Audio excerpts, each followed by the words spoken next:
بسم الله والصلاة والسلام على رسول الله. أهلا بكم في قناة الجماهير والكورة، ويا رب تكونوا بخير وصحة وسلامة وسعادة، وأهلا بكل محبيني في مصر وفي الوطن العربي. ولأول مرة بتسمعني أو بتتفرج على القناة أو بتسمع أخبارنا، فضلا وليس أمرا اشترك بالقناة وفعل زر الجرس وشير الفيديو عشان المعلومات توصل لكل الناس.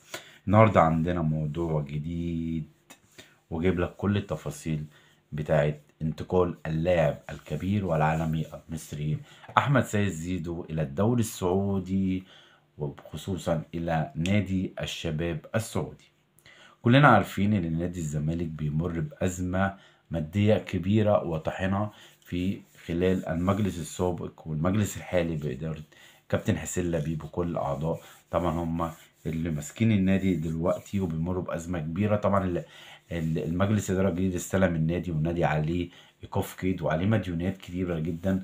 أولهم مديونيات اللي هي أكبر مديونية نادي سبورتنج لشبونة، وغرامة شيكابالا واتشم بونج وفي الطريق طبعا خالد بوطيب، وفي غرامات كبيرة لنادي الزمالك.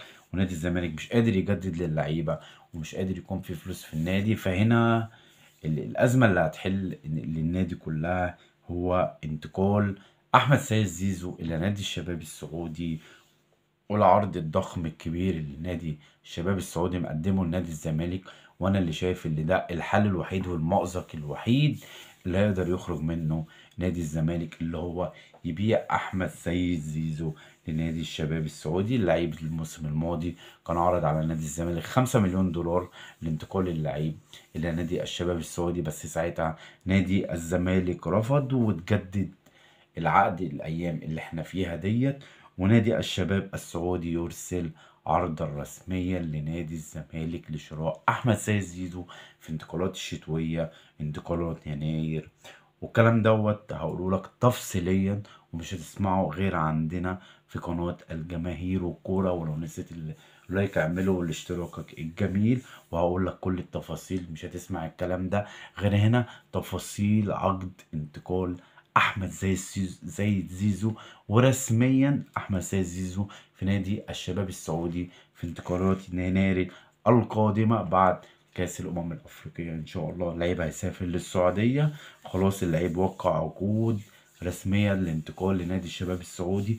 قيمة الصفقة هتكون 7 مليون دولار. هيكون أكبر عقد لاعب ينتقل من مصر لنادي سعودي أو لنادي خارجي، وهيتباع ب7 مليون دولار، يعني بمعادل 350 مليون جنيه. اقدر اقول لك ان نادي الزمالك هيقدر اللي هو يسد جميع الديون اللي عليه من صفقة انتقال احمد زي زيزو. يلا اقول لك على تفاصيل الصفقة واللعيبة هيتقاضى كام. هيتقاضى اللاعب احمد سيد زيزو مع نادي الشباب السعودي في الموسم الواحد على 3 مليون دولار في الموسم. نادي الشباب السعودي العقد هيكون لمدة 2.5 سنين. قول لي في التعليقات، هل هيكون فعلا انتقال زيزو للشباب السعودي هيفك أزمة نادي الزمالك والكيد، وهل اللاعب هيفرق مع نادي الزمالك ولا لا؟ والسلام عليكم ورحمة الله وبركاته.